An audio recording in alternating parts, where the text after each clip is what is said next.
Hey comic book fans, welcome back to Comic Book Corner 2.0, and fans, you're back with me, Mike Spider Slayer, getting ready to bring you that all-important comic book review so you, the fans, can make a decision what comic books to buy. And today, fans, I'm going to review for you the New 52 Future's End, issue number 46. This story is finally starting to wind down. I think it's got like 3 weeks left. I think it ends on 49. I'm not exactly sure where it ends, but I know it's coming to the end. And this cover shows Terry McGinnis gets shot here based off of his symbol, and Plastique is upset. And yeah, so does it stay true to the cover, and was this issue any good, or was it any better than what this series presents itself to its readers right now? Because it continues to jump around, even though we're still getting close to this end. It's still jumping around, but crazy stuff here. Artwork in this particular issue was improved. The last few issues we had a caveman like Superman. There's people that were all gangly looking, and it was just really rough. So if you open up to the first pages here, you can see that the artwork is good now. And I think going into these last couple issues, I think it really needs to be to finish it off on somewhat of a strong point. A book is a little bit dark at times, and here we get to see, I'm trying to get to maybe some action scenes here. You get to see a couple of little action scenes in this part.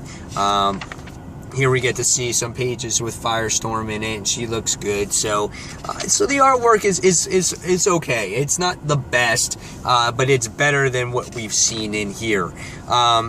So what was this story about? Well, if you read the last issue of issue number 45, you find out that Brother's Eye is finally woken up in the city, and it's time for him to begin his takeover amongst the world. And what happens is he wound up taking over a whole bunch of dead cops or whatnot, and he started invading the superheroes, or our heroes here, and you can see that now.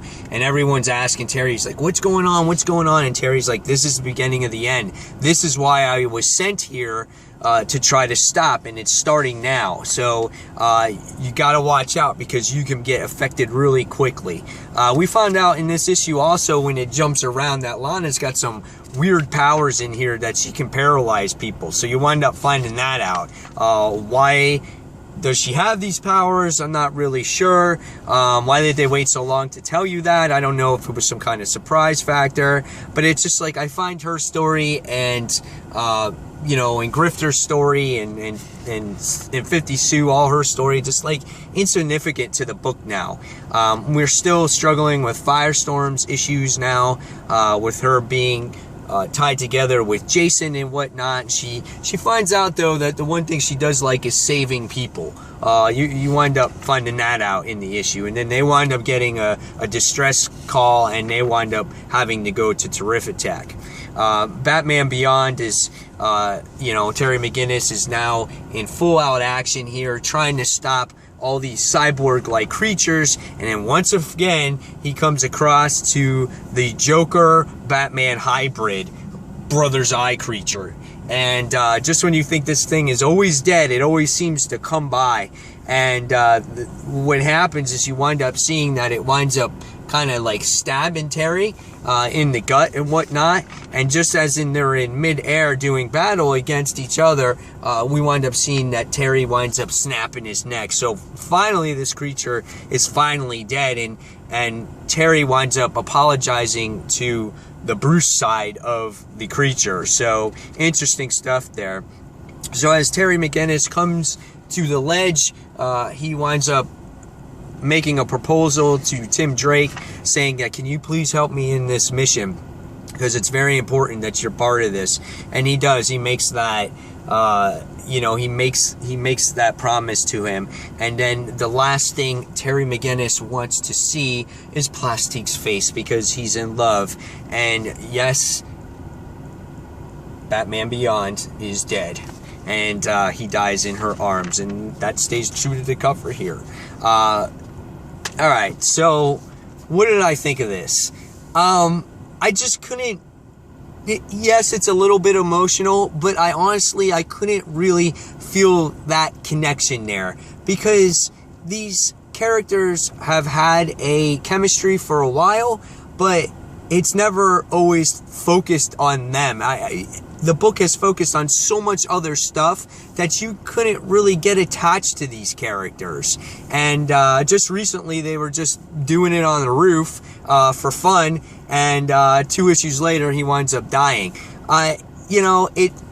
And it's not like Batman Beyond is going to be dead. Somehow he's going to come back because he traveled from the past, or traveled from the future. He can come back, whatever the case may be. He's coming back. We know that based off of the solicits that we saw in June. But it was just like, it wasn't just an awesome death. I thought he would go out, guns blazing, killing out all these cyborgs and stuff like that. No, he goes against the Joker, Bruce Wayne, brother's eye hybrid thing that kind of shoots him in the gut, and that's how he dies. And I was like, okay, and he's saying goodbye to the woman that he loves. The other parts of the story, honestly, I could care less about, and they're still jumping around like crazy on this. This series overall has been just a very poor series. Just too much skipping around. I would have loved to see more solid issues with this book, or this series in general, or more complete issues. And I can't stop reading it though, because I've read every single issue. This is the one weekly series I've continued to read, and I need to see it all the way through. I want to see how they defeat Brother's Eye. And the real reason why I wanted to share this with you, because this was a death in this book, and this was the death of the main character in this series. So that's why I wanted to do this review and see if it was worth reading, or if you guys wanted to read it.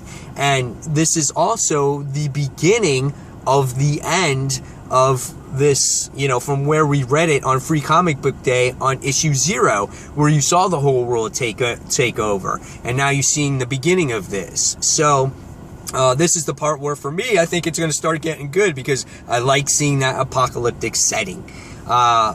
Again, who knows how it's going to end? Will it end good? Will it end bad? I'm sure a lot of people have given up on this, but I just wanted to share this with you guys.